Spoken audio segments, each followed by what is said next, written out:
I'm tired.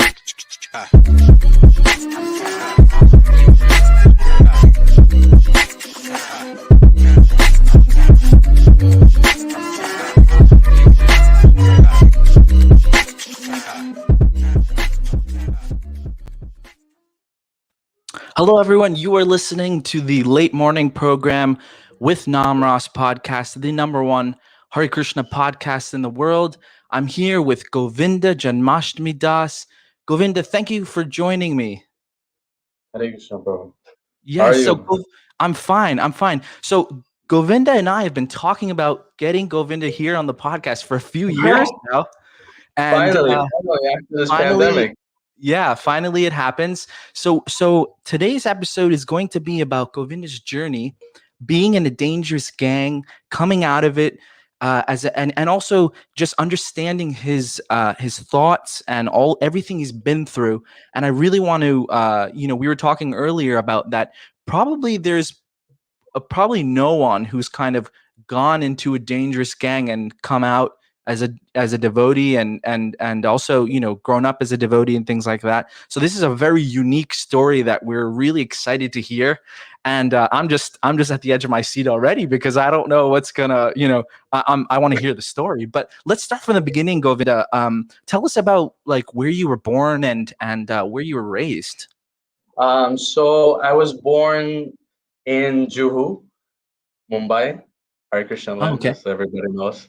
You know, Right. I was born in '91 over there. My parents met in Juhu. They got married there. My Yeah. dad, Vishwakarma Prabhu, and my mother, Rohini Devidasi.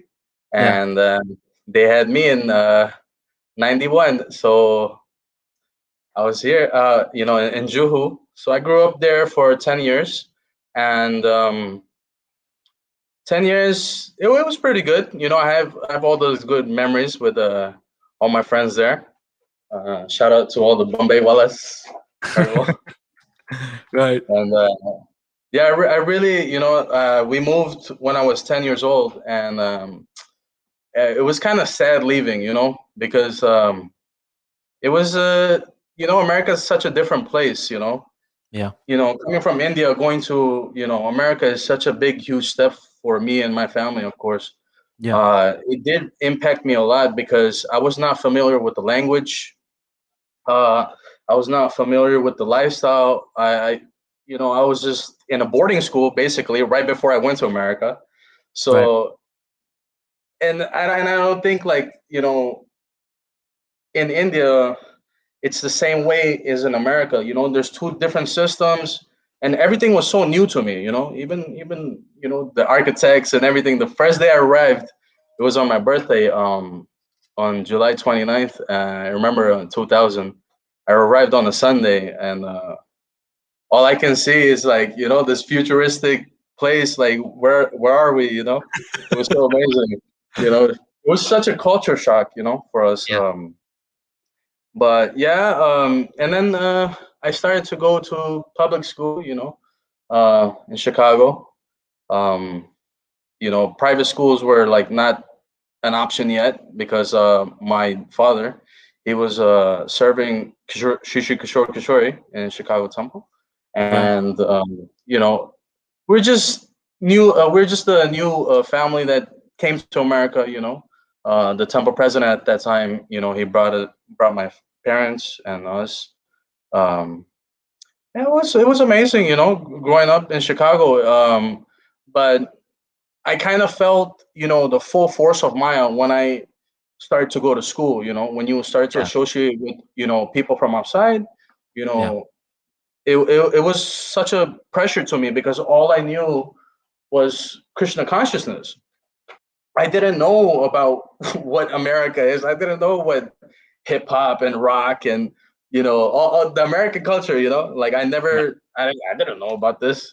We didn't have internet. I didn't have access to internet in India that much.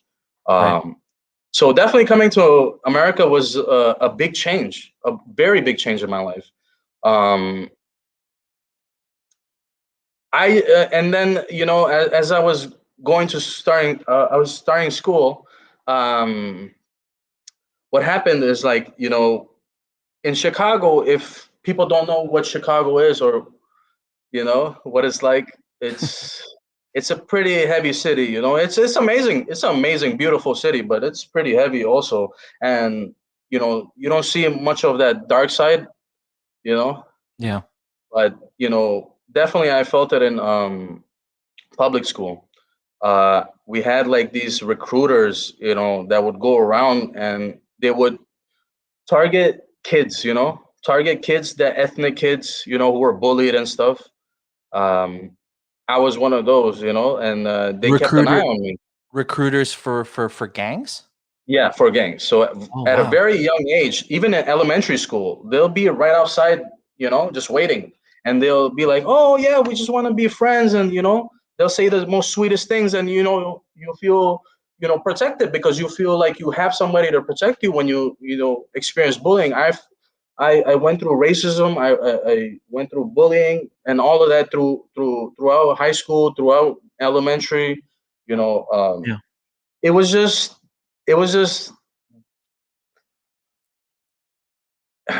it was horrible because as a devotee kid, you grow up, you get to learn about Krishna consciousness, you get to learn about the world, but you really don't know what the world is. You Mm. don't know how cruel the world is actually. So I had to find out firsthand, and I did. And you know, definitely, like when I was around 10 years old, I was sitting in the library, and here comes a dude, and I was drawing something because I'm an artist. Yeah. So I picked up drawing, at a very young age. So I was very enthusiastic about it. And this guy comes and he's like, "Oh, can you draw me something?" I'm like, "Okay, okay, cool, cool. I'll draw you something." I didn't know it had to associate with gang related things. Oh, right. I just thought of it as art. So I started drawing, and I would come to the library every day, and they just saw like, "Oh, this kid comes here every day. Oh, there's a temple." They knew about the temple. So excuse me. So they knew the neighborhood that I lived in was a all Mexican neighborhood. Yeah. So yeah, so you will have all of these gang members and stuff. So they recruited me. I wouldn't say 100%. They keep you around, Yeah. like the little guy. So So they kept me basically around. so Yeah. basically it's like the people who are bullied and people who are Mm, seem like they're kind of minority wise, or mm, they would recruit them because they would find some like somewhere to belong or some protection from mm. them. Exactly. Exactly. That's what I felt because when I went to school, I used to get bullied, and the teachers wouldn't listen. My like, no offense, but like my parents, like like Yeah. I mean, I don't. They just. I don't think they blindsided it. Yeah. It's just like they just told me like it's just part of life. Some people are Yeah. Yeah. really bad. Just you might get over it, but you know what? It never happened. That never went away. So Yeah. everywhere I went, you know, I was labeled as an Indian, Iraqi, or something.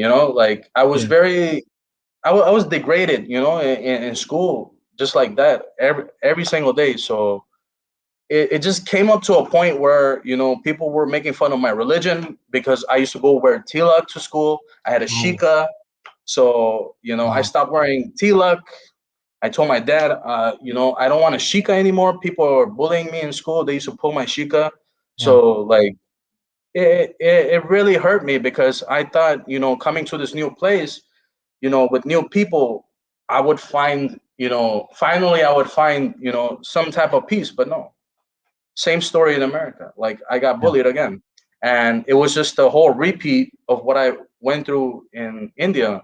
Mm. And it's just, when someone is suppressed for so long, it's just a matter of time if someone, loses their circuit, what I'm saying? Blows up their circuit Totally, and yeah. just loses control. And that's exactly what happened. Mm. Clearly remember it was sixth grade. It was math class, and they were really, everybody was making fun of me because I was Indian. But when I was in India, everybody was, racist towards me because I look a little Asian, because my mom is Manipuri. Oh, So, oh, really? yeah, so Oh, cool. Indians in India, they used to be like, oh, Chinese boy, And then when I went to America, here I am dealing with all these other races, and Yeah.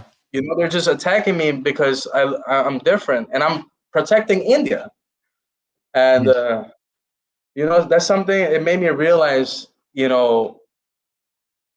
how it hurts when someone is being racist against you. Like I felt that for the first time. It was very Mm, uncomfortable. yeah. I never told my parents about it. I just, stood quiet and just took it. So all these So, years of just bottling up, sixth grade finally happened. okay. I remember one day in that math class, they really like everybody was just, on town with like, oh, this guy's, Cuddy boy, this and that, like very slur languages, and I was just fed up with it. I just fed up with it. Something blew up. I blacked out. Uh, that day out, is this is gonna I ended up doing something to someone which I regret, you know, but nothing extreme happened. He was okay. He got a few stitches, Yeah. but his head was pretty much open. His Oh my skull was God. pretty much open, and I got suspended for that. For that, Yeah. and the school knew that I was getting bullied because I also complained to them prior to that, Yeah. and that's why they gave me like such a low thing punishment. Right. Um, but then I went to high school, so this is where it got really interesting. High school, you get in there and you know all your friends from elementary school. Now you're in different high schools. In different high schools you're in different areas in Chicago. So different areas in Chicago's, that means different gangs. There's more Right. than 300 There's more than 300 gangs in Chicago, Wow. if not more now, because there's subdivisions. Yeah. So I happen to, you know, be around most of the Mexicans because that's who I can relate to. They're just like Indians, Yeah. They accepted me for who I was. They didn't judge me and nothing. They knew, I was also, a minority. I was also brown. They're like brown pride. So I'm like, okay, I'm with it. So they're the one that protected me. They're the one that, gave me that feeling of home, gave me that feeling of brotherhood, that thing that I never felt before. I never had somebody help me, back me up. Yeah. So that feeling was so I don't know, it was very intense. First time I felt so much, love and power, and like, wow, like somebody Sure. actually cares about you. Sure. Yeah. They would, even take a bullet for you. These are the type of mentality that we're living in when you live in Chicago. Friendships and whatever it Loyalty. might be, it's always, you just never know when you're gonna go. You just never know when you're gonna go. Yeah. And in high school, it got intense because now everybody, they want to choose what gang they want to go to. You know, you have a choice. You're in a gang or you're not in a gang. Right. So either you're gonna get bullied, killed, and whatever might happen to you, and you have no support, or join a gang. So I got to a point where I was like, I had enough of this. I had enough of this. At that time, my spiritual practices also was going down because of you know material desires, I and mean, you were around in. I went to public school my whole life too, and I can totally relate with that. That when you're around people, 8 hours a day, and you're only around devotees, maybe like your parents, or going to the temple maybe once or twice a week, the majority of your association is with non-devotees. So you're going to take on whatever you're associating with. Mhm. Yeah, and slowly I just seen how, like, I was ashamed of being a Hare Krishna. Really You know, I interesting. was, I was. I admit it. You know, I, I never like I used to. This is what I used to do when I was a kid. Something used to happen to me. I used to go to Krishna. I used to be like, "Why is this happening to me? I do everything for you." Like I used to, I used to do some temple sevas. Yeah. The vice president, Murai Chaitanya Prabhu, my mentor, Hare Krishna to him. Without him, I don't think I would know anything about America and about life in general. I thank him from the bottom of my heart, for making me the man that I am today. Wow. And when my dad was at service, he was like my father figure. You Mm, know, um, yeah. In high school, it just got really crazy. It just got really crazy because now you know they had this thing with the guys, the girls, they liked it. The jealousy, the friendship broke, and like there was like a whole big segregation. mm, High school, public high school, in my high school, it was segregation. So either you're with your kind or we don't want you at our table. right. So through association, that's how it led up to getting me where I was at.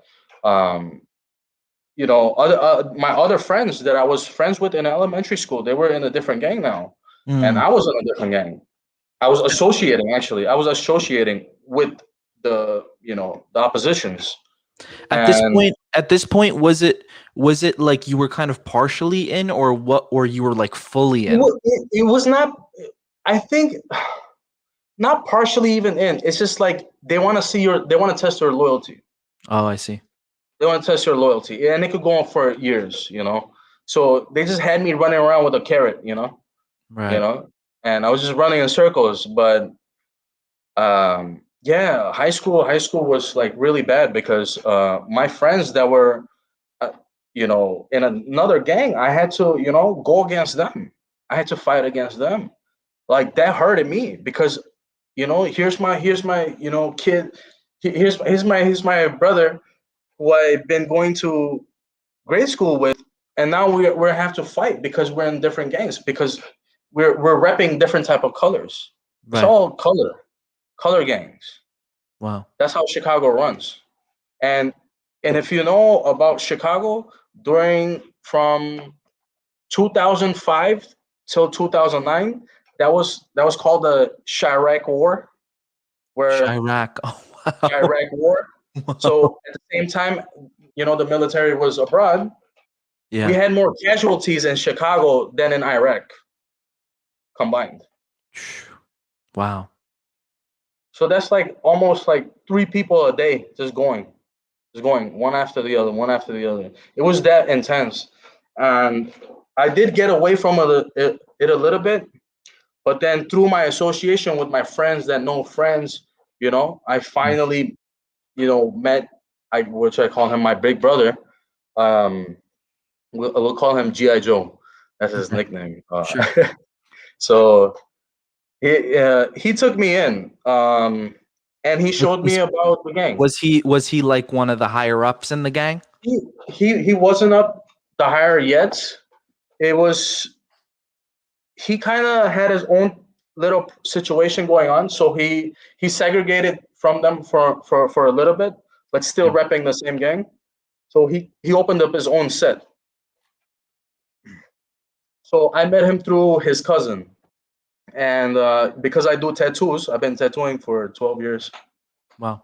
So a lot of I'll have all the gang members, the punk star, the punks, the guys, whoever come get tattooed, and these are the individuals that used to come in a lot, which were the gang members, where I was.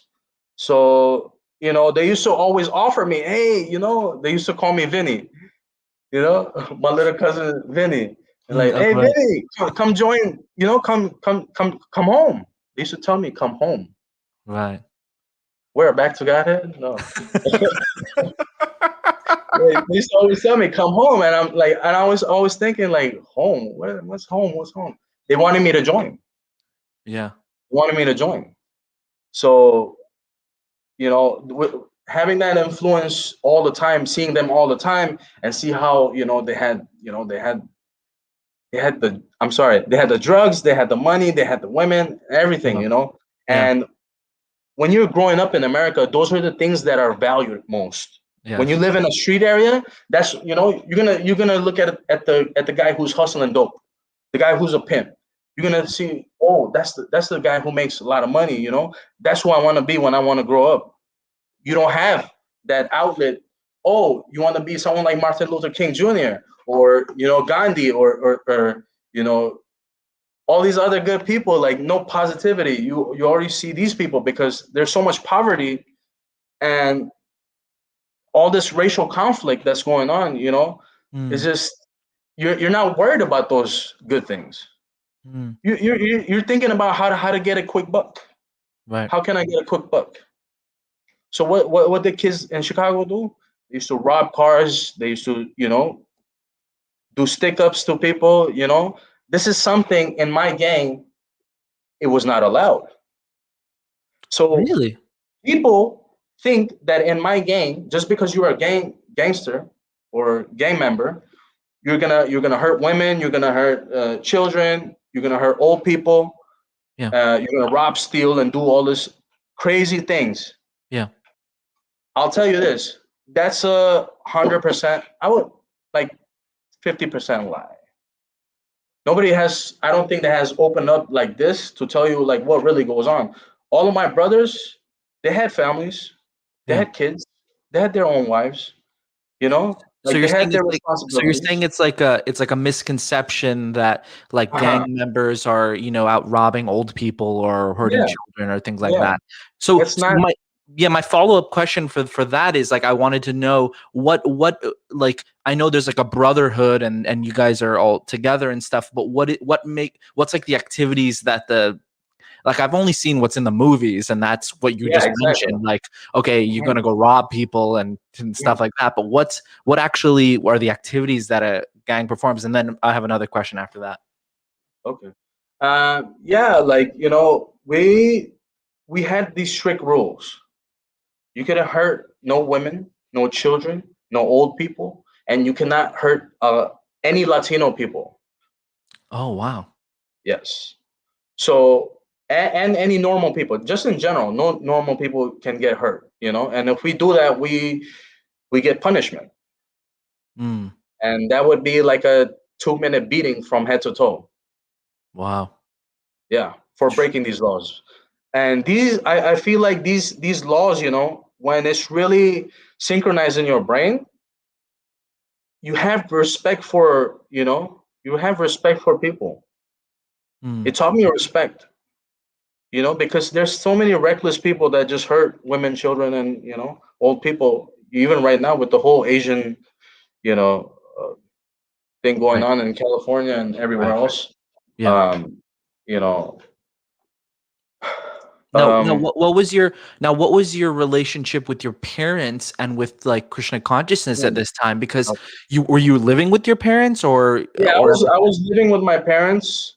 I stopped going to the temple. I okay, just I just felt like I was different from everybody else, and like most of my devotee friends, they lived a bit far, right. to associate with, and the only time we used to get to associate was during Sunday. Mm, So 6 days out of the week, I'm just out with everybody else, right. and slowly but surely, I just stopped believing in Krishna consciousness, and I stopped, you know, doing all those activities, the spiritual activities, and I just moved away because I wanted to experience new things in life.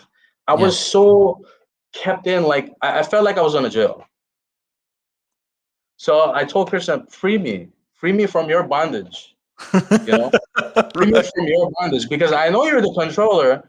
So how about you let me get the controller for once in my life? Let me control something because I chastised him, when I was little, and I don't feel great about it, but he was like, sure, here you go, try it out, try out life, this game of life. So I did. I took the controller and I'm like, I'm gonna go head on Yeah. GTA.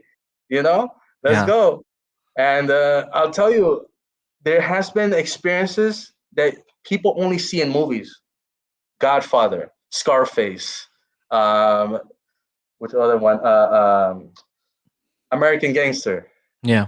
You know, like all these other, any gangster movies that you see, it's a little bit fabricated. Sure. Everything's so like fabricated because what we used to do was totally different. Mm. Totally different. I know there's reckless gangs, and then we actually had structures. So the gang that I was from is called the Latin Kings. It's one of the super gangs in America. You can look it up on Google. You can Yeah, I check heard out of their it. documentaries, and surely, but you'll There's see no there's you'll no see what they're risk about. of us talking about it right now, is there? Because No, no, no, okay, no. okay. No one's gonna Just come making after you, man. sure. Nah, nah, you're good. You're good. You're good. No, see, that's the misconception. Also, again, we're not those type of people.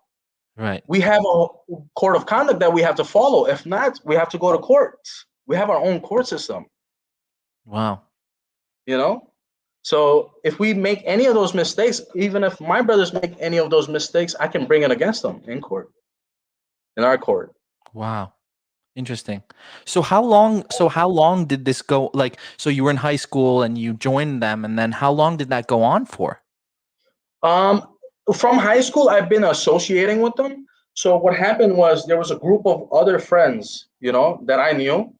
Um, they kind of felt some type of way. They felt hurt that I was hanging out with these individuals, and they started to threaten me. Really? So yeah, my own friends, and I was like, what did I do? I'm not a gangster. I'm not nothing, man. I'm a tattoo artist. I do art. That's all I do. I'm cool with everybody. Like, what's the problem here? Yeah. I chill with you. I chill with them. It's okay. You guys don't get along, but I respect all of you guys. Yeah. I didn't know about all of these gang mentality and what color is who and who's representing what. I didn't know all of this. I'm an Yeah. Indian kid, fresh off the boat. How do I know all of this? Um, so it's like I was confused. I don't know what to do. My friends are against me now, and I had to make a choice. Either stop getting bullied today, or every day you're gonna walk into this high school. You're gonna walk anywhere. They're gonna see you anywhere, and they're gonna beat you. And what are you Yeah. gonna do? You're just gonna be a humble devotee. What I was taught: how to be humble towards people, how to not commit mistakes against other people. But here's the turning point. How long am I gonna let them do that? How long am I going to be a doormat? Until I get killed? So I had to make this choice. I had to make this very hard choice, and I never wanted to ever join a gang. Life just forced me into it. That's just Chicago. You get forced into things that you don't want to do, and you Right. have no other choice. You can't. You can. What are you going to call the police? What is the police going to do? You're going to be labeled a snitch. And if you're labeled a snitch, you go there. People see you on the television. They're going to attack your family. They're going to attack you. I have my sister. I have my two little cousins. I have my Mm. mom. I have my aunties. I have mostly women in my family right now because my father is no longer with us. So it was scary. Even when my dad was there. My dad used to walk from our house to the temple, which was only a block away, but within that block, anything can happen. Really? There's gang activity around there even? Oh yes, oh yes, yes. There's Wow. gang activity everywhere in Chicago. There's not one corner in Chicago that is not gang activity, except for the suburbs. But Nice. now, even in the suburbs, they're creeping in there. Uh, what to do? Wow. That's just how life forced me into that gang. And you know, And I and thought of it like this. I yeah, thought yeah, of go it ahead. like Parshuram picking up his axe. When you have to fight, you have to fight. And even like I went back to, I forgot a lot of things about our movement, over the years, just being out there. I just forgot everything. But one thing I never forgot, Arjuna picked up his bow. Arjuna picked up his bow and he didn't want to pick it up because he knew he was going to go against the people he loved. Yeah. I knew if I joined this gang, I was going to go against the people that I love, meaning my dad, my family, the devotees in the temple, my devotee friends. You get profiled as a gangbanger. Yeah. You're a gangster now. You're not a normal human being anymore. So it was heartbreaking because I was away from my family for at least about 8 years Eight before I came years. back. 8 years before I came back to ISKCON. You know, Wow. yeah. So So, I left. I left completely. wow. So in that time, did you kind of make your way into other um like I don't want to say responsibilities, but in other parts of the gang, or were you always just like in one place? So I was actually a tattoo artist. So I was the manager of my tattoo shop at the time, and they used to come visit me all the time. And what happened is this one night, I had because I work in a tattoo shop, so I have to accept everybody that comes in. So I seen somebody that I know that doesn't like me at all because I hang out with these type of people, you know, and it was a rival gang. Um, so that night they came in to the shop and they, with a AK-47 Oh my to God. my head, and they told me like, "Oh, you want to be, a gangster? We'll show you how gangster you are." And I'll tell you something: you can be the most strongest man in the world in front of a gun, anyone will bow. You can be Al Capone, you can be Scarface or anybody. You bow down in front of that gun, Yeah. you know. And I couldn't do anything. I was helpless. I felt helpless. I worked with my mom when my mom was working. She used to work at GNC, General Nutrition Store.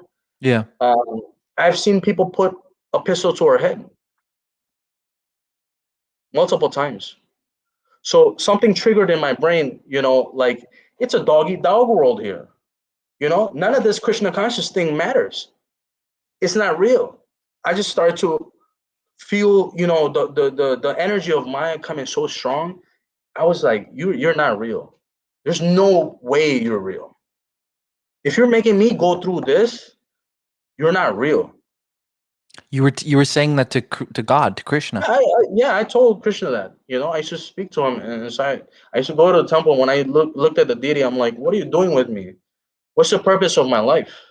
If you're gonna make me suffer like this, I might as just pack up my bag and just leave you. I know you still love me, but I'm gonna have to part my way because I'm not accepted here. I'm not accepted out there. At that time I didn't have a good relationship with my family, and it was such a big weight on me. Just it was just too much. It was too much, and I just left. I just left one day.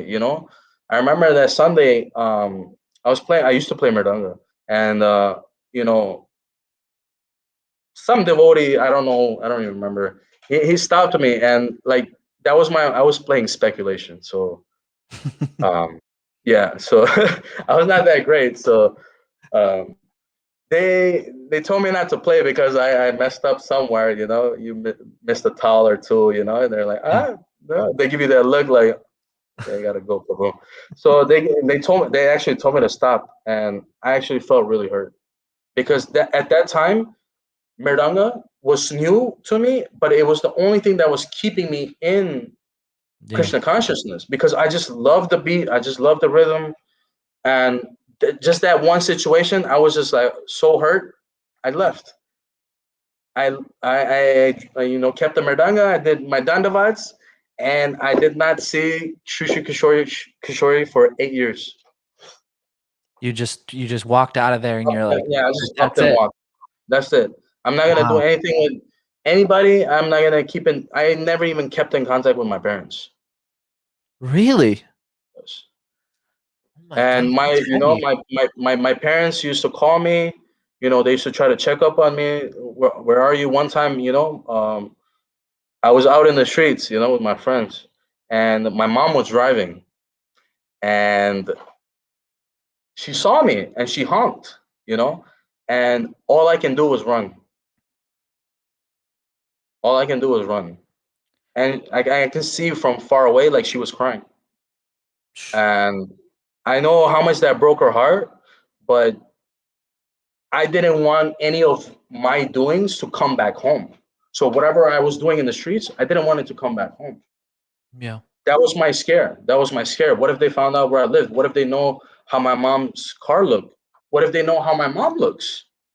All of these things were going in, through my mind, and I would, those 8 years, I would miss. I would, I used to get intoxicated, and I used to remember all the festivals. I used to remember the prashadam, the taste of the prashadam, and I used to just cry. I Wow. used to just cry.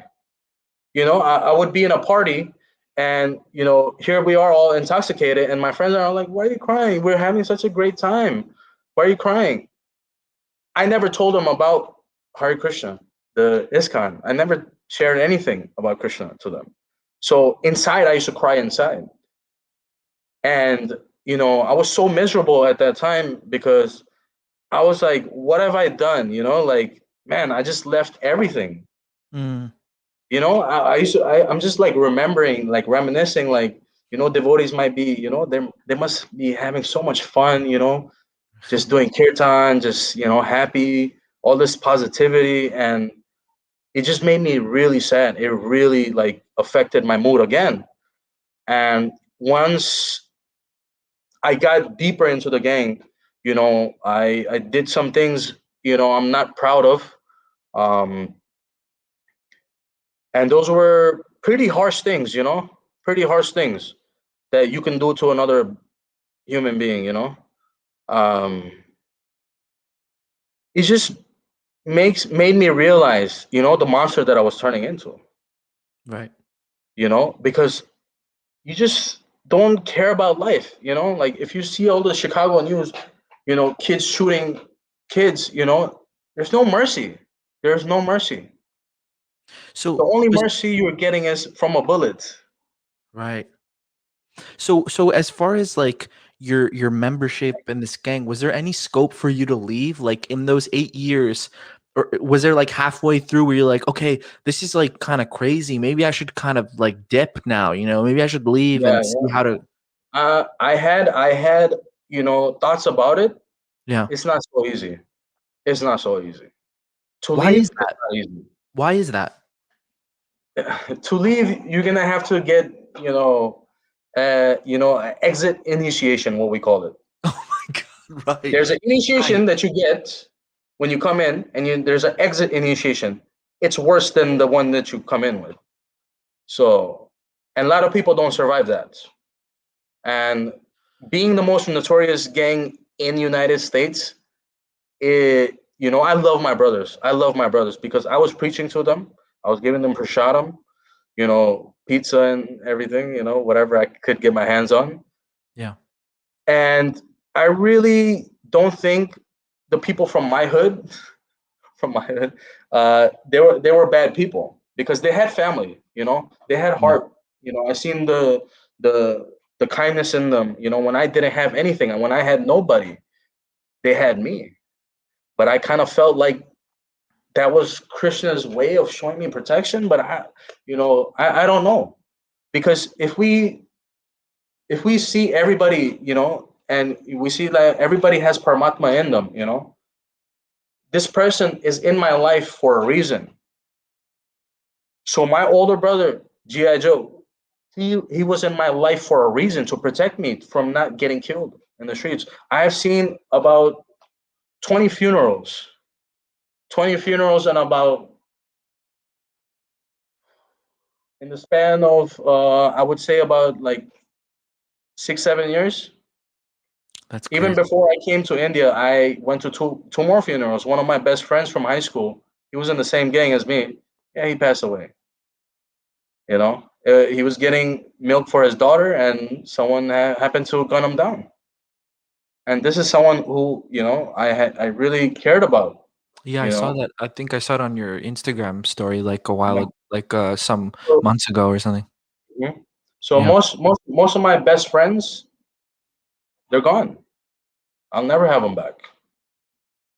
And I can vouch for them because they're not here. I can vouch for them because even if they're not devotees, they have some humanity left in them. They have some goodness in them.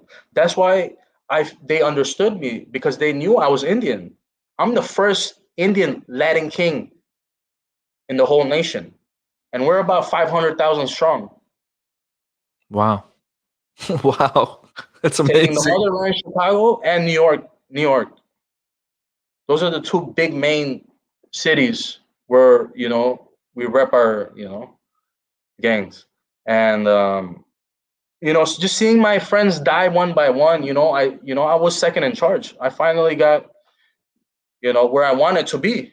You got I wanted to promoted. be, yeah, I want to be promoted. It's just like a job. You know, Right. it's just like the military. So our gang was operating like a military. Yeah. We have hierarchies. Right. And people had to abide by those laws. And if you were not following, you were not righteous. Kingism, if you look up Latin kingism is actually a religion now. The founder his name was Gustavo Colon, and he was the father for Mhm. this gang to be Did you alive now. He made all the rules. This started in 1940s in Chicago when the Latino they started to come in Chicago, and with the segregation thing, they felt like they needed to protect their neighborhood. Yeah. So what happened was the young men, they formed a social club. The social club would take care of the neighborhoods around, so the women and children were safe and the old people were safe, because there was a lot of looting, there were a lot of rape, and this and that going on, and they just wanted the Latino people wanted to stand up. They wanted their spot in America. So that was their way of um, making that stamp, like we exist and you have to care about us, and if you hurt us, we're going to do everything in our power to protect our people. And that's what we were told. So when I joined, there was these strict rules that I didn't know about. I thought joining a gang was like, oh, outlaw and this, we can do whatever we want. No, not in Yeah. this one. Right. So yeah, I'm actually glad the gang I joined in, because these people actually had heart. My brothers had heart. They cared about the people. I know a few bad apples, that's everywhere. But genuinely, these were the same people that got bullied when they were growing up. These were the Mm. same people that were lost when they had no family. They're on the streets. Most of my boys, they're on the streets. So me being second in command was my thing was to get people together. Even if there were people that were like in their 30s, 40s, almost 50s, hitting 50s under me. And I had to make sure these brothers were taken care of, you know, because they're like retirees, but Mm. they can't leave the gang. They just have the gang. They have nothing else. They don't have Wow. Krishna consciousness. They don't have an outlet to for spiritual awakening. So what I try to do in 2019, 2 years ago, when my dad passed away, when I was with my boys found out, my father passed away, and I was telling them, like, maybe it's time for me to go. Maybe it's time for you guys to go too. Let's get out of this. Why are we in this? So I had a talk with my hierarchy, and I told them, like, why are we in this? This is causing nothing but pain to everybody. We're living like, almost like paycheck to paycheck. We're living day by day, like we don't even we don't care about our future. Right. That's how we were living. Yeah, I wanted to ask you how did you like in those 8 years? How does the gang maintain themselves? Is it like So from yeah, well, basically, selling drugs and right? whatever. But see, what Kingism taught me is that you can also be righteous and still earn money. So my righteousness was me doing tattooing. So I was not selling drugs. At one point, Right. I did. Yeah, yeah, I Right. did. But those were the times when I got really into it. Really into that lifestyle. But as I was coming in, I was still doing tattooing and still doing tattooing now, even when I was with them. That was my thing. They knew me for tattooing and well, for many other things. But I really appreciate you know what what what I learned being out there, because I had this way of thinking that me being an ISKCON was so like cage for me, that I just wanted to have my freedom, and having my freedom from my parents, from the religion. I would, find peace. I would find happiness. But all I found was just, disappointment, one after the other, one after the other, one after the other. Why? Because Krishna was out of the picture. Yeah. I took the controller in my hand. So I was leading life as I wanted to, not how he wanted to, not how my parents wanted to, not anybody else. I was following what I wanted to do. Mm, But I'm really glad that I got to experience this deep dark side of the world, because that's something we like. Oh, it's just like a movie, like that won't happen to me. Let me tell you right. something. That can happen to anybody. That can happen to anybody. When you think it's not gonna happen to you, try going to Chicago. You'll find out. So that's something I feel like a lot of devotees also couldn't understand where I was coming from. Yeah. They didn't What did devotees think of what your father's what's his son doing? Like exactly. did anyone know Exactly. that you were doing that in a gang? I feel like some devotees did, because I started to get face tattoos. So Right, yeah, that's yeah, kind of like the so giveaway, right? exactly. That's like the main giveaway. Like like if you seen this big, like come on, like so they kind of got the clue, but they were not sure. Right. Um, I feel like this is the first time I'm even telling the whole world that the devotees that even don't know. But I feel like it's time to let everybody know, because I don't want to keep lying to anybody. Uh, I just want to say, I want to thank you so much for being vulnerable right now and kind of like opening your heart because I know how difficult it is for, it's very difficult. it's very difficult for man to do it, and on top of it, like it's very difficult for me to do, but on top of it, you were in a gang, so you have to be kind of like very hard, kind of not hard-hearted, but you have to be like very, you have to like be very secure in your you have to like put walls up and things, and what we're doing right Exactly. now is kind of like I was like this. I was like this. I just felt like the whole world was sort of against me. yeah, Uh, and I just drifted away because I didn't have that association that everybody had. I wanted to go to the bus tours and like hang out with the coolie kids. You guys, like, I yeah. don't know. I think maybe you were in the bus tour. I don't know. No, I'm I've not never been sure. on a bus tour. Maybe it was too little. I don't know. Maybe, all the older kids. Yeah, of course. Like Bali, like Bish and Kish, and all these other Gurukuli kids. Like that was for us, not having such a big devotee community in Chicago. I mean, we Yeah, kind of do have a big community, but I'm saying like how all the devotees live together. Like in Alachua, like I was missing that bond. sure. I wanted that bond so bad. I Yeah, wanted that bond so bad, and I feel like if I just had that, like I would have been fine. But I guess right. life didn't work out how I wanted to. So Yeah. at, So at one point at go one ahead. point I did feel alone, so that was one of the reasons too that I went out there to look for friends, that were not Mm, devotees, because I felt like non-devotees were more um real, they're more real with you, than devotees. At one point I was thinking like that, so it really had me confused. I know a lot of people can relate with what you're saying.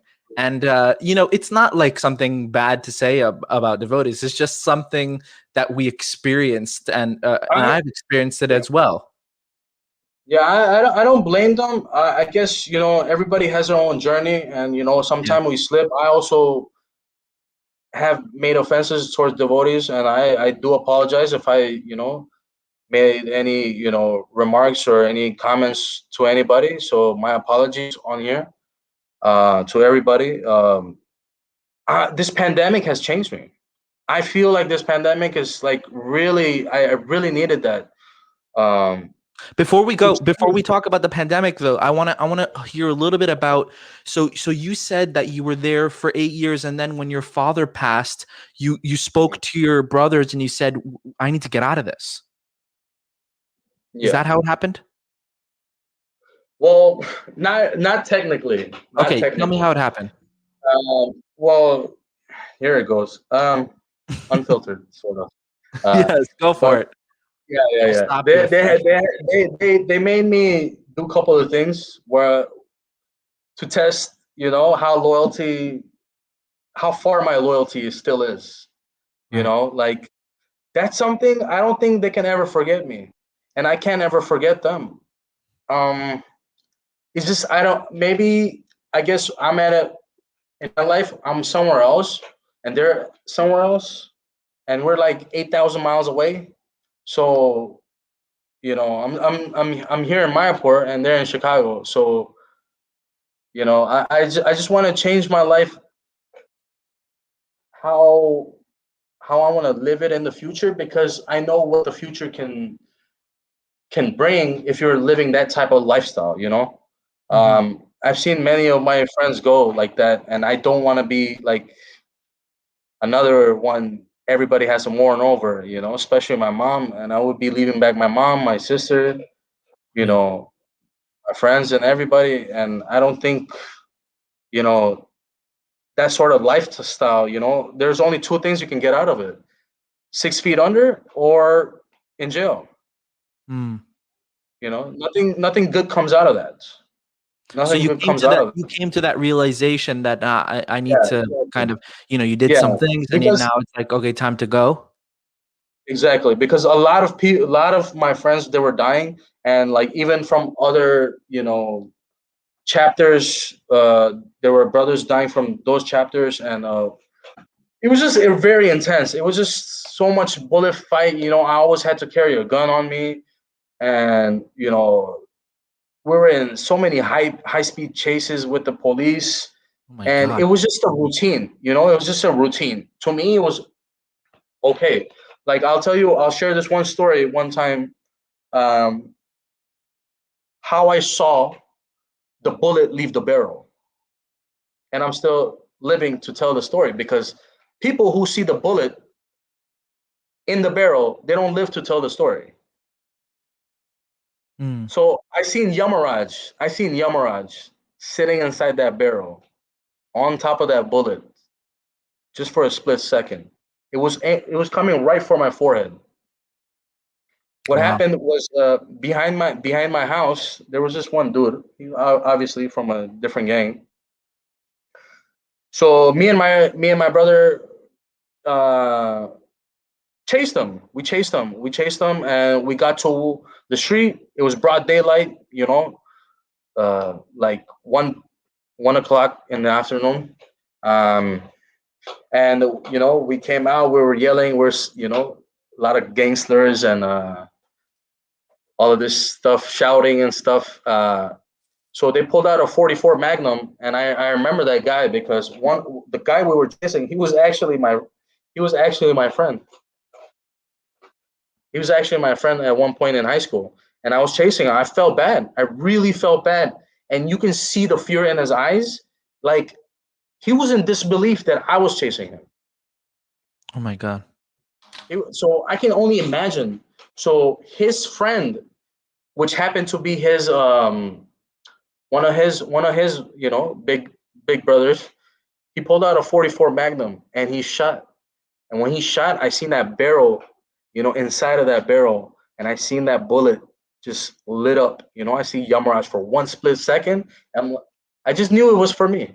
I looked back, I looked right into it.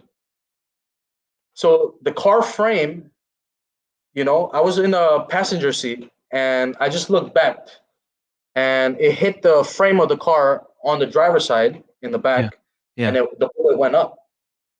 Oh my God. So Crazy. so what happened is that we started to chase them. I didn't even know we had a gun on us. I had a gun on me, but I forgot I had a gun on me. So we chased them.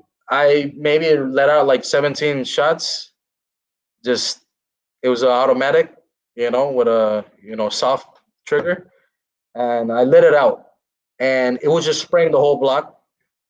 They were getting into some car crashes within parked cars and stuff, and they're trying to evade us. I don't think I hit anybody, but soon after, the police were like after us because I had the radio, and I heard my brother's name, and we're like, we need to go, we need to go.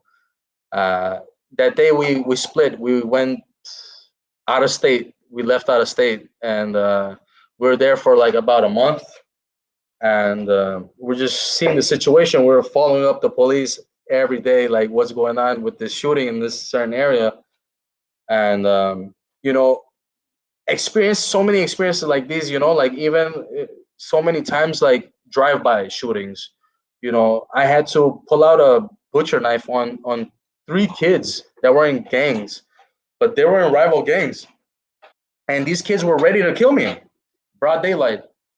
I was working in a tattoo shop, and I was walking down the street. I had my food, everything was good, and broad daylight, this truck pulls up, and they drop my, they have symbolism in gangs, so they threw up their thing. We got into a confrontation verbally, and then they parked a little bit, and they all hopped out the car. And one of the guys, I knew him from high school also, and he didn't step out the car because he knew like who I was and what I was doing, and Yeah. what my rank was. Uh, I don't know why he didn't want to step out, but everybody stepped out, and these young kids, probably like around 13, 12, coming at me, with bats and sticks. What am I gonna do? That's how Wow. that's how young they're in. That's how young they come into the game, Wow. and I just as happened to be, I had a butcher knife with me that day. I don't know why I was carrying. I was crazy back then. So I pulled it out, and they all 3 of them they fled. And it's just crazy because like I thought about it when I went back to the shop and I was having my lunch, and I was just thinking like, my God, I almost I almost did something to a kid. He Right. hasn't even grew chest hair yet, and I'm about to do him in. Right. I'm about to set a casket for him. I'm about to set, a whole funeral for his whole family. Like those were the things that were going in my mind, but I had no choice, Prabhu. I had no choice. I felt so helpless because once I started to realize what I was doing and the things that my hierarchs they were making me do, I felt guilty.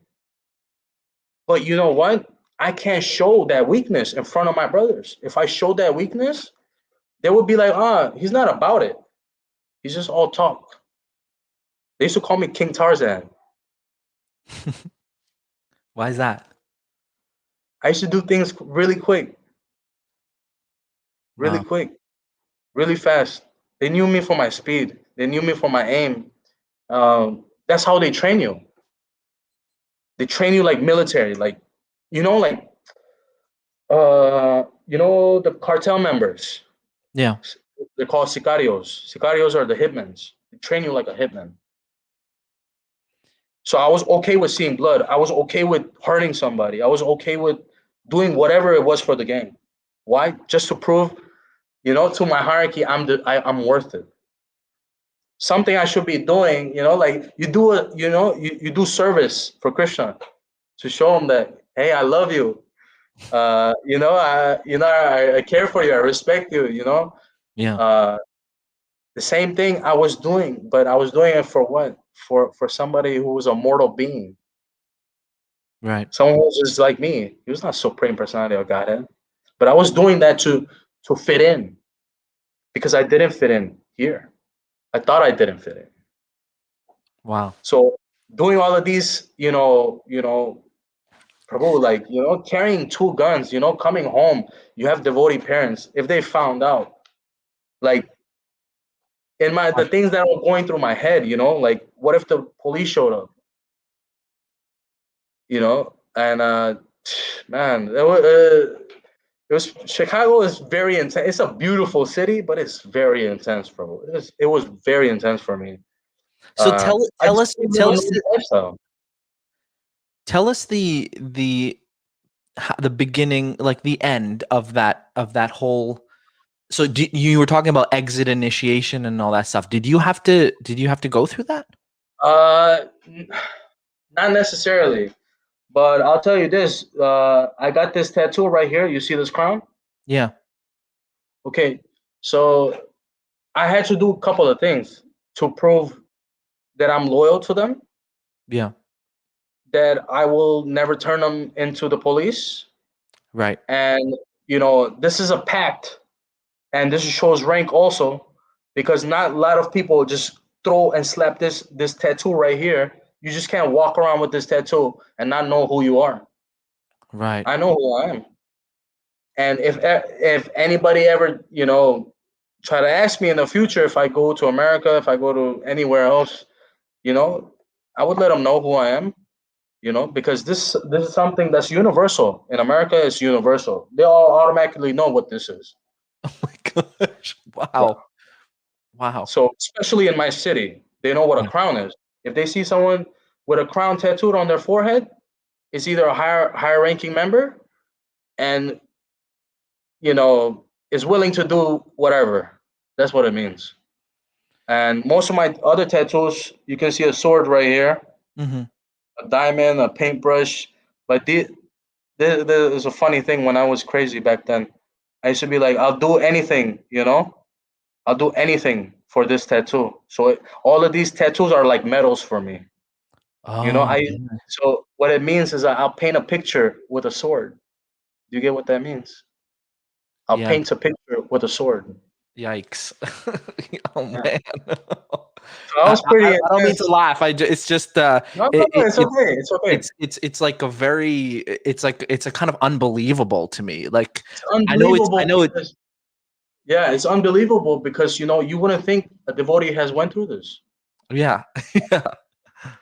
but I have all the track records to come on. I have a face tattoo like that's the giveaway. That's the biggest So, giveaway. Uh, they made you do a number of things, the face tattoos and uh, whatnot. And yeah, what and else was it to exit? well, I wouldn't say exit. How can I explain this? It's not complete. It's not a complete exit. It's not a complete exit because I made a pledge till the day I die. I'm a king. Wow. That's what we refer to, like how we refer, like if I refer to you as Prabhu, I refer to my brother as king. So till the day I die, I'm a king. I'm a Latin king, black and gold, never fold. We have a saying, black and gold never fold Yeah. till we're old. You know, till the day So we you die. didn't so you didn't Yeah. exit the gang. You're still a. Not, I wouldn't. It's like they laid me off, kind of, sort of, Oh, I see. I see. Like you non-active. retired or something. Retired because I've done too much. I've done too much. My rank is already up there. People know me from the streets, but they don't know who I was. I'll tell you some things, like people that were coming out of our high school. They were like rappers, really big rappers. All these young rappers that are coming from Chicago, these young kids Yeah. for the past 10 years. Yes, they've been in my school. Some of them came out of my school and everything. Mm, And there's some people that know who I am. So the street do know me. If they if they if they hear who King Tarzan is, if they know about his legend, yes, they will know what I did. Um, and that's something not to be proud of either. I don't know why I'm saying it like that, but yeah, It's okay, man. I mean, I understand. I understand. Like from what you're telling me, it's like a brotherhood. It's like a family thing. It's about a loyalty thing. religion, And being a part of a group, and because it has this baggage of, okay, this is a gang, then you're gonna have that kind of like, oh wow, this is kind of like about crime and things like that. But I understand what you're saying. There's a certain pride in being belonging to a certain group. exactly, Yeah. exactly. Just like we belong to ISKCON. Like Yeah. we're ISKCON till the day we die. Yeah. That's how we were in our gang. Like I die for my brother, he'll take a bullet for me. I know he will, and Yeah. I know damn well I'll take a bullet for him too. No man left. No man left behind. That's what we run with. I think we could learn a lot from your experience in a gang Yes, to because understand because like you know what? Because you see how the world is getting crazy. You see how the world is getting crazy. I feel like in our movement, like we need to have this type of connectivity, not in that gang sense, in a sense that we're all servants to Krishna, yeah, in the sense to protect our devotees. yeah, You know, yes we're brahmanas, but hey, sometimes you gotta be a kshatriya, you gotta be Arjuna, you gotta be Parshuram, you gotta pick up that bow, you gotta pick up that axe. Are you gonna let somebody hurt your family?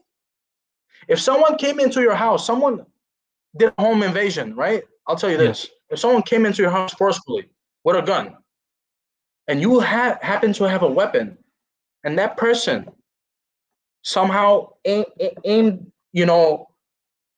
their gun towards one of your family members, yeah. what are you gonna do? But Now, this is mm, the biggest question: dharma, dharma. So, is it wrong that I protect my family in no, that such way? no. A lot of It's people think it'll be bad. A lot of normal people think it's bad. mm, That's not the way. But what is the way then? Just like the injustice that happened with Draupadi, in Mahabharata. All of these great men, right? Powerful men,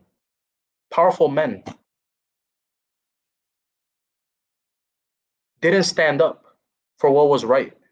right. What happened to them?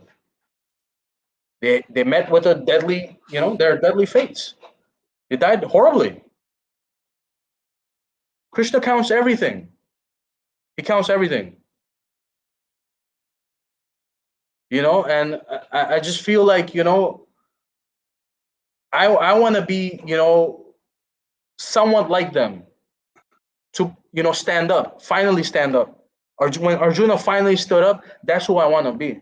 When Parshuram finally stood up, that's who I want to be. Not for the wrong reasons though. Not to show not to show that, oh yeah, I'm somebody bigger than you, I'm stronger than you. No, Kingism has taught me to manifest this same type of power into other individuals. So other individuals who have been bullied in the past, I know how to, Empower you them. know yeah, bring that fire into them so they can protect themselves. Wow. Sometimes you need that fire. You have to fight fire with fire sometimes. Yeah. Situation gets really hot. What are you gonna do? You know? So when your father passed, were you in Chicago at the time? Yes, I was. Well, yeah, I was. He was about to. He passed. I was in Mayapur actually. I was doing a drama with Bhakti Swami. We were in Noida, and it was the second day of the show. And on the third day, when we were leaving, I got a message. Um, they said that my father is in critical condition. He's in the ICU. You need to get the first flight back to Chicago. and nobody told me what was going on. They just told me it was emergency, Yeah. and I flew back. I flew back. Me and my dad had that conversation. We had such a good conversation, you know. When I was in Noida, before he got admitted to the ICU, um, when I got there, you know, it just felt like that whole year. It just felt like a movie. It just felt everything felt unreal.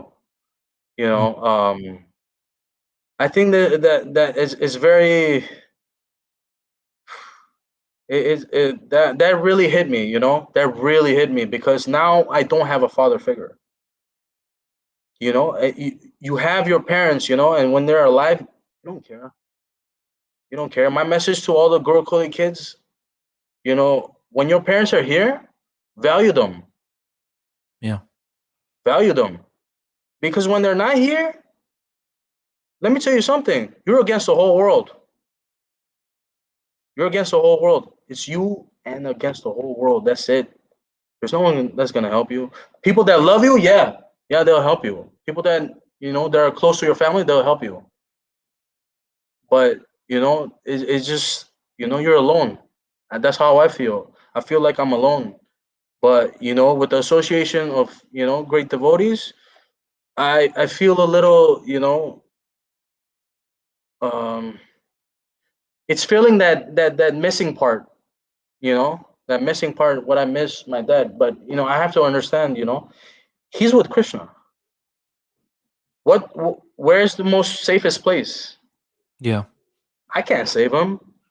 No one can save him. Not the doctors. Nobody can save him.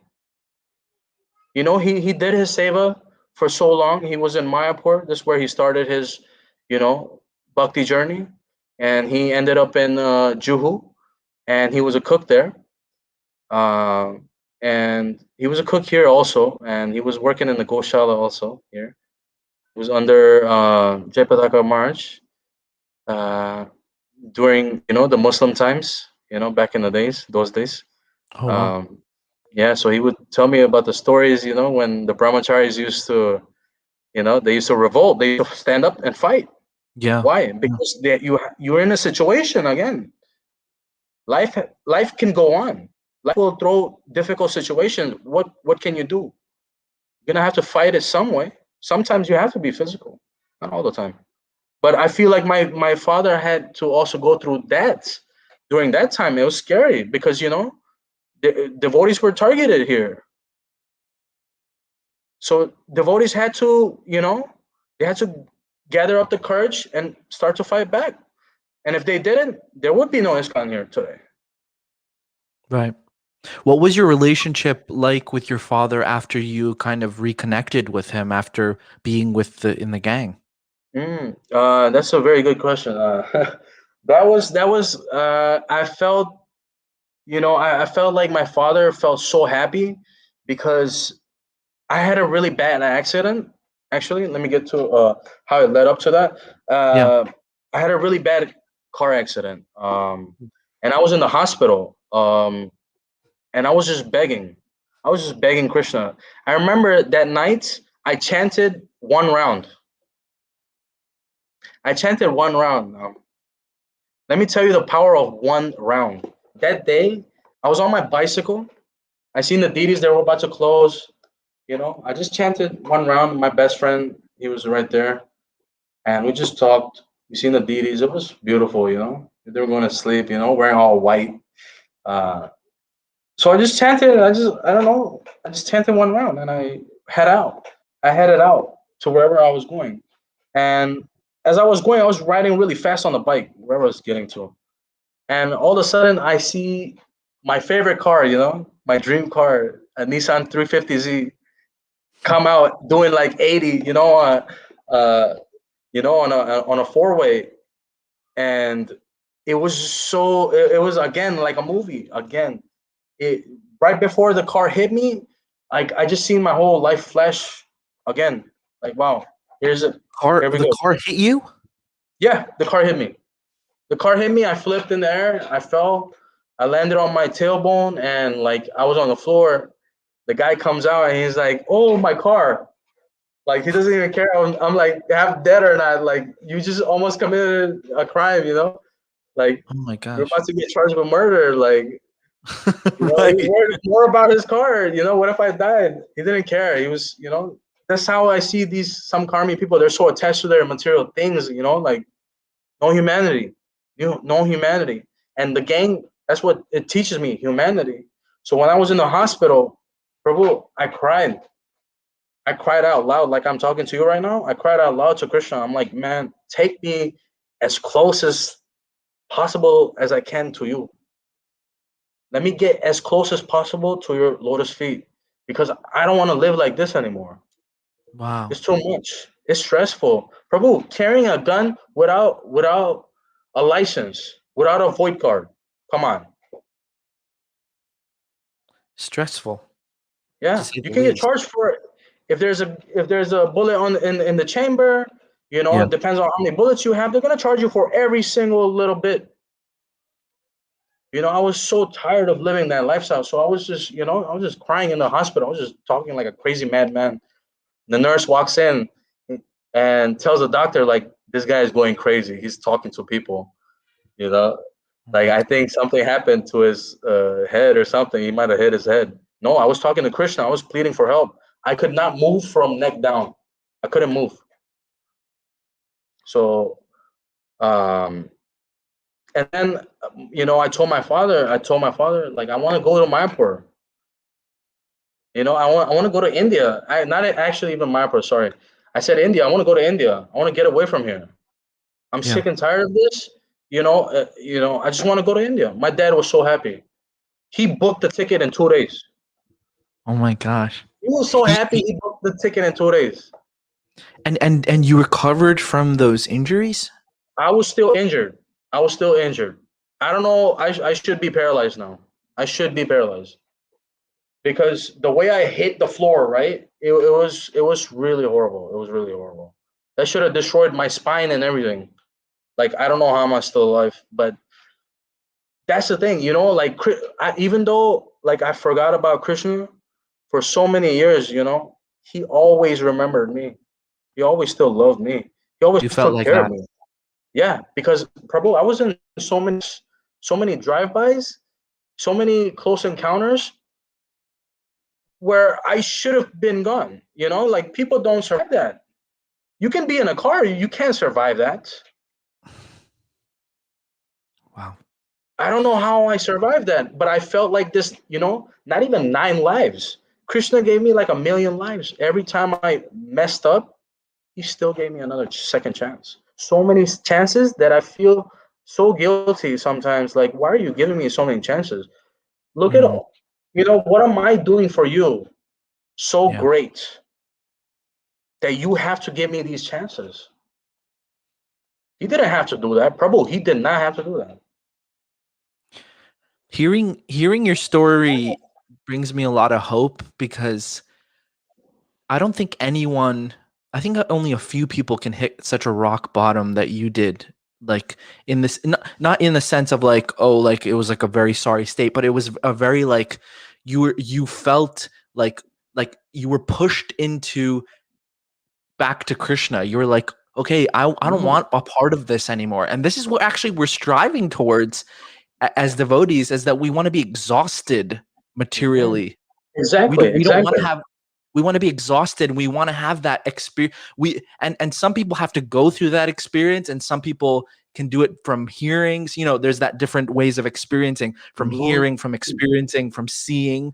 So in your case, you experience that kind of such suffering that now I can hear it in your voice that it's like you don't ever want to be a part of that again, and No, you actually want to. You I have don't. this I amazing don't wish gift. that on my worst enemies. I don't wish that on my worst enemies to go through what I went through. Yeah, No, I don't want anybody in this world to go through what I went through because that's a life you're living at 200 miles per hour. yeah, You're riding a Lamborghini that fast. You think you're not gonna crash? yeah. And now it's catalyst for you to be even more serious about your spiritual life.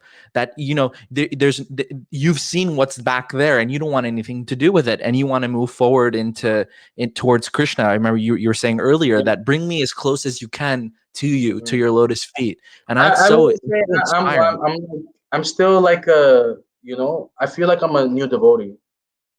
I still Wow. make a lot of mistakes. I still feel like I'm so Sure. new, even though I've been born into ISKCON. I feel like Sure. I'm a new devotee. I have to be like a new devotee, and I feel like I'm not even there yet to be a aspiring devotee, because I'm trying to just leave all of this trauma behind, because you know it really sometimes, some things trigger me, and it's like PTSD. People who went Yeah, into war. PTSD. So Yeah, yeah, you can literally say I was in war.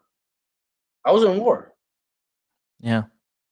So many shootings and like so many killings. Like I've seen my best friend die in my hand. Like, you know, and he was 15 at that time.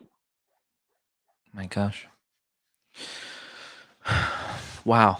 You know, like I that's how much I didn't believe in Krishna. Like I told him, like I don't believe in all of this. But when you start to see like real, real stuff out here, like the real Kali Yuga, Yeah. that's when you get to realize, man, where the hell is Krishna? It's like finding Waldo, right? Like find Krishna. Where's Krishna? Where's I was Krishna? Yeah. searching for Krishna. I was searching for Krishna. Where is he? I knew where he was. I just didn't have, you know, I Yeah. didn't. I felt so much guilt. I felt so much, you know, I don't know. I feel like I just felt this really big guilt. Like, man, I just gave up on someone who's been protecting me this whole time. Mm. And I'm the one that told him get the hell out of my life. Yeah. So how do I look like begging, coming back? My dad told me this. You want to live this whole lifestyle outside. You want to be, who you want to be out here. Let me tell you something, son. One day you're gonna come back crawling, crying back to his feet. He told you And that. yeah, and my dad told me I'm gonna be alive till that day. I'm gonna see you crawl back. My dad loved me. Trust me, no. My dad loved me. He gave me everything I ever wanted. I Yeah. never, you know, there was nothing that I can ask for. My dad worked so hard, did his favor so hard. My mom also, and they gave me everything. What a rich kid could have. So what else can I ask for? I had all Yeah. the prashadam. My dad was an amazing cook. He was one in North America. He was one of the most famous cooks at during the 2000s, and a lot of devotees they wanted him in his temple, Right. and we were getting that prashadam directly. What can I ask for? Like lasagna, pizza, everything, all these amazing food. Like Yeah. paneer butter masala. Like oh my god, my dad used to cook so amazing. I miss his cooking. You Mm. know, just seeing like how my dad served devotees. It made me realize, because my dad came from nothing. Yeah. He came from nothing, and he built so much, you know, for us. He gave so much for us. He sacrificed so much for us. It's like, how can I thank him? That's all I always thought about those 8 years. I always thought, how can I make my dad happy? You know, this whole time it was so simple. Only if I would have stayed in the temple, only if I would have not gave up on Krishna. I would have been somebody different today. I feel like I would have been a better educated devotee. Yeah, I wanted to ask you about that. I feel like we go through experiences in our lives. Krishna helps us go through some experience to learn something in the end. So in your case, do you feel like, okay, I went through this experience, this is all Krishna's arrangement because I'm a devotee and that's what it is what it is? Or do you feel like some real regret of what happened? Yeah, some parts I do really feel regret. Because you know, living this type of lifestyle and you have to prove something to someone, you know, like imagine this, like your guru telling you to do something, right? And you know, you have to do it whether you like it or not. So my guru, you know, my guru was my big brother. Mm. That's who was taking care of me, Yeah. you know. I was dependent on him, so everything he said I had to do. It's Right. not that, you know, like, you know, I was a sucker, you know, like, oh, I'm just, you know, following somebody. No, I followed out of faith because he was a good person.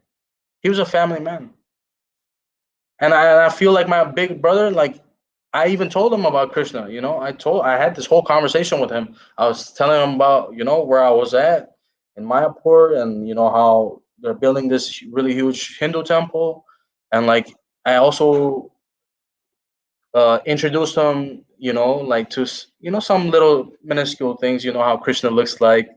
You know, if you ever You're want still to. in touch with them. Yeah. So Uh-huh. I well, with the main ones, you know, The main just ones, the right? main. Everybody else, I'm not talking to. Right. Uh, but I talked to them about, you know, who Krishna is, where you can find them. You know, they already know where the temple is. So I told them, like, you know, if you ever want to get out this lifestyle, this is your route. This is the only way. Mm. And if you have all this, you know, love for me, if you guys believe in me, if you guys trust me so much like a brother, please believe me what I'm telling you, that this is our only way out. From that lifestyle, we have so much. Krishna consciousness has so much to offer, what my friends don't know. Mm. That's what I want, you know, them to experience, because it's totally different. Totally different. A new person that sees a deities for the first time, a temple for the first time, their their jaws drop to the floor. Right. It's kind of Yeah, amazing, they isn't don't it? know what, who, and where they are. Yeah. And you know, I've also tried to get in contact with some ex guru coolies. They're a bit older than me, but you know, I was telling them, hey, like, you know, come back. It's not it's not bad. It's not bad. You just do your own thing. You know, don't worry about the politics. Leave it. Just come visit the temple. That's it. Yeah. Just come visit the temple. You know, you don't gotta follow all the way. Even if you don't, I'm not here to, you know, convince you and tell you, oh, this is the right way. And no, I'm nobody to tell you that. But I'm telling you through my experience, like, what's wrong and what's right. And I'm telling you, like, these some of these things, yeah, come back. Just come visit. That's it. You know. You know, Wow. you don't gotta associate with anybody or anything. Just come visit the deities, because the deities miss you. Krishna misses you. Even if the devotees don't miss you, Krishna misses you. He's waiting for you. Hmm. That's brilliant. I really like that. So what are you doing now? Like what are your future ambitions?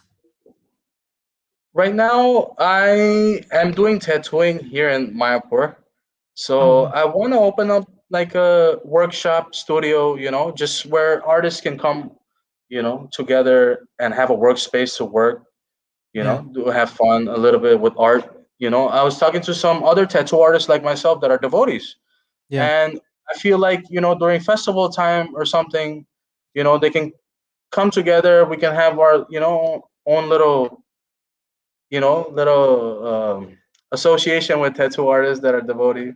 You know, get to know each other. So I was Yeah. just trying to reach out to devotees that are tattooing. You know, like, hey, like, can we all come together and like have like a mini convention or something? Like, you know, God, maybe Hare Krishna spiritual Tattoo tattoo convention. Conference. Yeah, like that would be amazing. You know, like Cool. uh, I actually wanted to, like, I don't know, make like a page for all the devotee tattoo artists, and Yeah. like daily, like, you know, so they can upload whatever they want, or like a That's a good idea. page where I can reshare. You Yeah. know, there's a lot of devotee tattoo artists. You know, they want to come to my airport. They want to come to the Dom. You know, and if they have a little workshop, they can, you know, just work or give tattoos to some devotees. You know. Yeah. How has it That'd been? be awesome. How has it been like the contrast of America and being in a gang and all, and now you're just like you're close to Krishna. You're in Mayapur. I see what you guys do. You guys are just like living the life over there. So Yeah, what's the I mean, contrast like? it's it's so different. It's so different. Over here, I don't have to, crack my neck to look back who's behind me. I don't have to Yeah, carry guns. Like I don't have to worry about all of these things. Like yeah, I'm so far away from that. And one of the main guys from our city, one of the hierarchies, we call him the man upstairs. Even he told me, he video called me. He's like, son, like, you're doing something for your family. You're changing your life as a king should. You're trying to live a righteous life, because that was the essence of this gang back in the 40s, back in the 50s and 60s. yeah. The essence was, to protect your neighborhood, to protect your people, be a righteous man, be a good person, to society, and protect society. That's what it was for. Hmm. So, I feel, very grateful for those hard lessons that I had to learn. Maybe that's how I learn. Some people learn with a beating. Like some Indian kids learn with a beating, like me. Um, I just had to go through that to realize that Krishna actually exists. At one point, I was atheist. At one point, I was atheist. I did not believe in him. And I never used to refer to him as God or anything. Like I used to just, say bad things about God in general.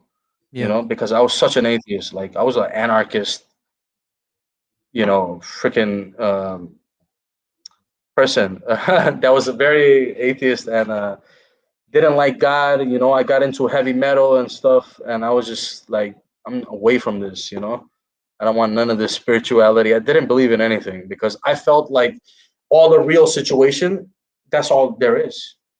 You do good karma, you don't get it back. I just felt like Right. whatever, like, it's When not you're coming. living When is it gonna come? You know? when you're living that kind of gang life, there's no scope for anything like spiritual because you're just on a daily Mhm. basis, like you're kind of like relating with what's going on in your life at that very moment physically. There's not like a because you always have to be like what you said, looking over your shoulder and kind of doing what the gang life is, and there's no, so I can understand why you would say like, okay, there's no God or there's no Krishna, but what kind of determines what you're doing in life is what your actions, and that's what really regular people believe that. And yeah, I mean, so now living in Mayapur, you want to be there long term? I've been kind of here for 4 years, so Or I guess that I is long wanna, term, okay. yeah, yeah. I mean, I have a house here, and I think Mayapur is like a beautiful place. It's away Sure, from all the city distraction and all of that. sure. It's less busy. You know, I just feel like I can take a breath for the first time in my life. That's what it feels like coming to Mayapur, away from the city life. Yeah, The city life, yeah, been there, done that. I had almost everything that I ever wanted. I was sure. living the life that I wanted to. Like someone can make a movie about this and like make millions, and I was living that lifestyle. The Yeah, people, the kids who were watching all these gangster movies, and yeah, but when you're in it, when you're actually in the movie, it's different. yeah, You don't want to be in that type of lifestyle. I've seen grown men cry, Prabhu. Grown men cry in jail, talking about, I wish I was with my daughter. Yeah? Well, then why did you do this and this and this?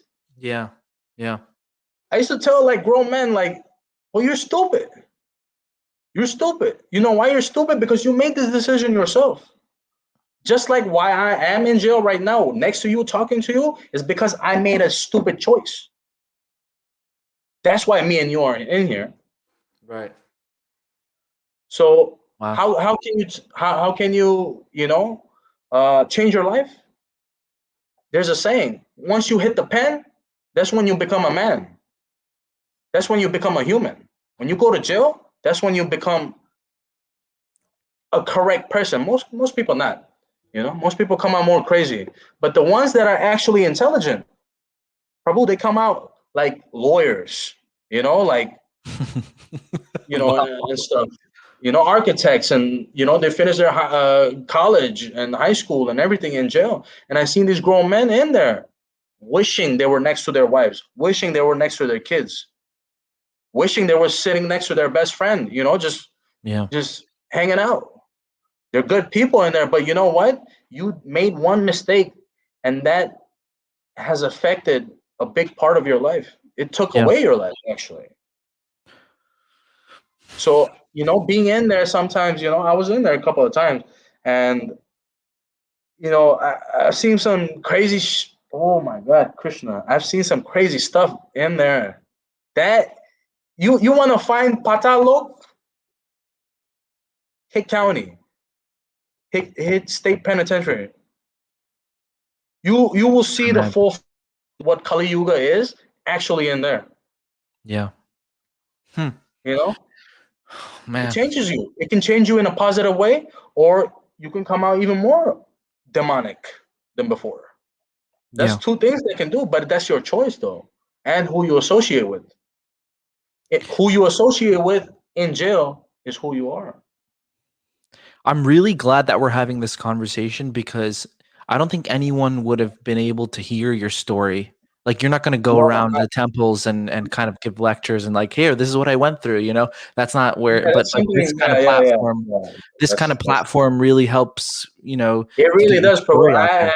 Like I'm so grateful because it gets tiring to explain my story over and over again. And actually, you know, being an aspiring devotee, if I have to keep bringing up these things, it's Yeah. that's not something somebody wants to hear. Right. Right. All the time. Like, what if my friends are there and I have to explain that story again? Oh, he's talking about a story again. Well, my friends are very understanding, so Yeah. I really love them for understanding me for who I am and what I went through, because I know a lot of devotees would judge. I mean, this is with my face tattoo, the first thing that will come to your mind is like, oh, he either killed somebody or he's something. Yeah. Yeah. And but you know what? I actually kind of feel like my face tattoos are like a kavacha, because Wow. there's some devotees who are not understanding and they don't care and they'll judge you immediately. So that So kind it's of my protects protection, you, yeah, deters them. Right. from the association that I don't need. Right. Right. And I'm Interesting and point. I'm and I'm so thankful for the devotees that have to deal with my face, looking at my face every single day, and still to see there's a soul inside. I appreciate that from everybody. Brilliant point. That's a great point. That's a great point. Yeah. I mean, we have to surround ourselves with people who are not going to judge us, who are not going to look at us and think, "Oh, look at this guy. What's he?" You have to Mhm. surround yourself with people who understand you and who understand your journey and what you've been through and stuff. And I'm really glad that you have people like that around you. That's really important. Yeah, I'm Yes. really grateful for them, because I would feel more lonely, because me Sure. coming back to ISKCON, I have some encounter with some devotees. I'm not gonna mention, but like it was horrible because I felt like I was profiled. Sure. It's like I don't deserve a chance. Mm, that's Everybody unfortunate. else deserves a chance, but I don't deserve a chance. Why? Because I have face tattoos, or I have this background style, this lifestyle. This is what I came from. But have you lived in my shoes? Have you lived my life? But No. because I'll tell you this: anybody that lived my life would not be alive 5 minutes into it. Right. Oh gosh. Oh man. See, that's why you can't. That's why you can't like judge someone a book by its cover because you don't know. You don't know. Like Exactly, I would exactly. have never known what you've been through if you didn't tell me. You know all this stuff that Yeah. you went through. It's Most people might think, I might, walk around and be, I'm so proud of what I did. No, I'm not proud of what I did. It's something I was forced into. right. I had no choice. It was a survival situation. I don't know where Srila Prabhupada has mentioned. I forgot. Uh, survival. Like if it means your survival, you have to do what you have to do. You have to do your dharma. You have to be alive because this is the only life that I have right now, and this is the only chance I have to go back to Godhead. Yeah. So, for me to be alive, for me to get away from the gang, I had to get to my ranking status. I had to get to a Mhm. certain rank to even get out this way. Yeah. For my people to even understand, hey, I'm leaving and I'm going back to my own people. I'm going back to my culture. I'm going back to my roots because that's who I was not trying to be, Mm. but that's who I am originally. That's who I am. I'm not a murderer. I don't hurt people. I don't go around and do reckless things to other people. I don't want to hurt people. That's not who I am. I'm not what society thinks, what gangsters are. But maybe they're Robin Hoods, Yeah. Wow. I'd like to go to the. We're running out of time, and I'd like to go to the Yes. comment section here. Okay, Um, yeah, a, sure. a lot of cool. A big shout out to Anjali. Anjali, she's been like writing. She's like quoting you as you're talking. She's like made 100 comments on here with just your quotes. But let's look at the I think question. that's my sister. Is my sister? I think that might Is be this my your sister. is that your sister? Yeah, that might be my sister. Okay, well, big shout out to her. Thank you for Yeah, doing I that. do. Hey, Um, I want to shout out to my boy Sarvator yeah, and Jeev Doya.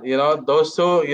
They've been helping me so much. those guys are cool. Those boys are amazing. Those boys are amazing, man. I You know, haven't met my them before, but I have an Instagram relationship with them, and I love oh those guys.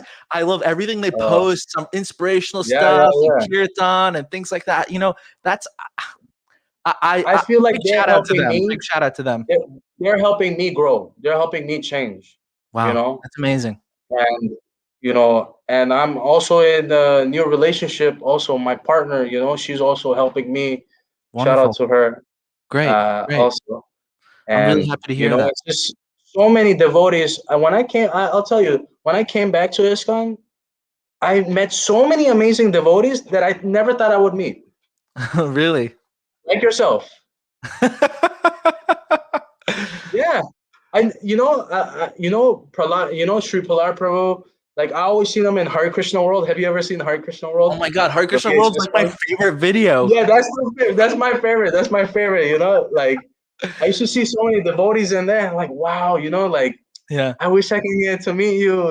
Like I just wanted the association. I just craved the association. yeah, That's all I. That's all I ever wanted was devotee awesome. association.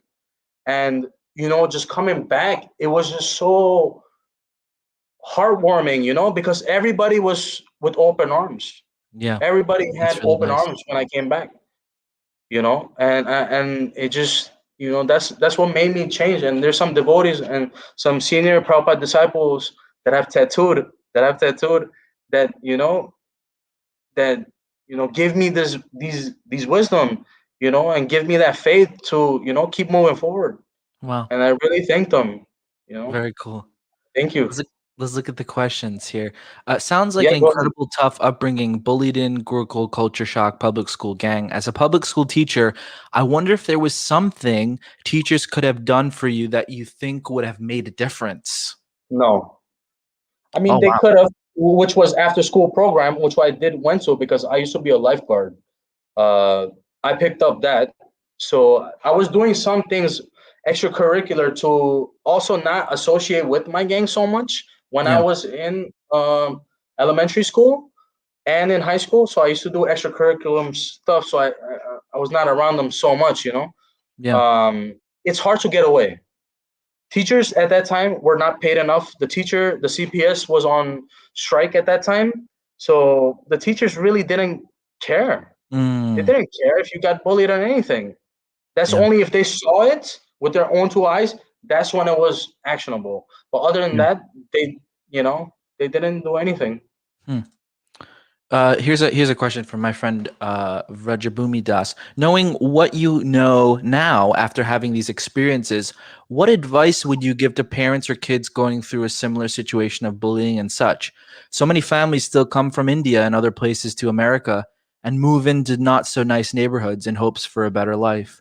What advice do you have for them? Are you involved in getting your story out there so others don't go through this? Yeah. What would you do different for your own kids in the future? Um, I would begin with educating them about these real things at a certain age because, you know, if you don't let them know, they don't know. Right. If you try to keep them in that cage, in that protection cage, and if you don't let them know, like, hey, this and this goes on, you know, somewhere, there might be a loose loophole, and parents might forget to look at that. Mm, And with the bullying part, I would immediately tell you to put your kids in, a karate class, kung fu class, whatever, in martial the, in arts, the right? gym or something. Yes, we're devotees. Yes, we need to keep ourselves alive, Yeah. because there's a lot of crazy people in America. Mm, So you got to keep yourself protected. So don't be blindsided to, oh, just because, it happens there, it's not going to happen to us. You never know that. You never know that. right. So yeah, as a human being, you should keep your body, in condition where you can fight if you have to fight. You know, kids don't understand. I mean, parents don't understand what kids go through in school sometimes, Very true. Very true. Yeah. and sometimes the kids won't say anything. The teachers won't say anything. Uh, the parents might not believe the kids all the way through because there's no, evidence. You know, Yeah. these things happen, and we need to keep them in association with other devotee kids. um, I think that's the biggest thing. Association is the title. The association you have, Yeah. at a young age, that's the association you're gonna have in your older ages. Right. Great answer. Oh, our friends are listening. Big up Namras and Govinda Mayapur mechanics. Hey, Haribol. Spiritual gangster. Yeah, exactly. Now you're a spiritual gangster. You are a Oh my spiritual God. gangster now. Very nice. Well, Govinda, we're out of time, and there's Yes, you can bro. look at the comments section after. Mm. But a lot of people appreciating you telling your story, and again, I want to stress, thank you for being vulnerable and coming on here and telling your story, even though it was, I know it was definitely hard to express all that what you went through, but I think a lot of people can benefit from it and get a lot of inspiration from your story. Yes, bro. Thank you for having me on the show. I'm so in depth. Like No, no, I no. You're not I in want debt. I had a fantastic yeah, time. yeah. I loved hearing it. I want to meet you in person, and Sure, take some prasadam together, sure, maybe sure. even a I'd tattoo. love to. I'd love to You come to know. Mayapur. Well, thank you again, Yeah. everyone, for listening. I'm gonna turn off the live, Govinda, but stay on and we can talk a little bit after. Uh, so that's episode 55. I'm going to um, have a number of amazing guests in the coming months. So come check that out. And if you want to get in touch with Govinda, you can find him on Instagram. That's his handle here, Supreme108. He's on Instagram, an avid Instagrammer. And also, I don't think you're on Facebook though, right? I am on Facebook, but I go by Janmastami on the. Oh, okay. I kind Because I of was trying stopped to find you using on Facebook a Facebook. little bit. Yeah, I was trying Yeah. to find you on Facebook and I couldn't. But okay, if you want to get in touch with Govin and talk to him, find him there on Instagram or on Facebook as Janmashtami. Yeah. Okay, cool. And yeah, again, thanks everyone for listening. That's episode 55. You'll see us next week as well. We're gonna have another episode. I forget who is next week, but thank you everyone for listening. Please like, please subscribe, please share this with your friends, and have a great rest of your Sunday wherever you are listening from. Govinda, stay on. All right. Thanks everyone. Haribol. Hare Krishna. Hey, that's the wrong one.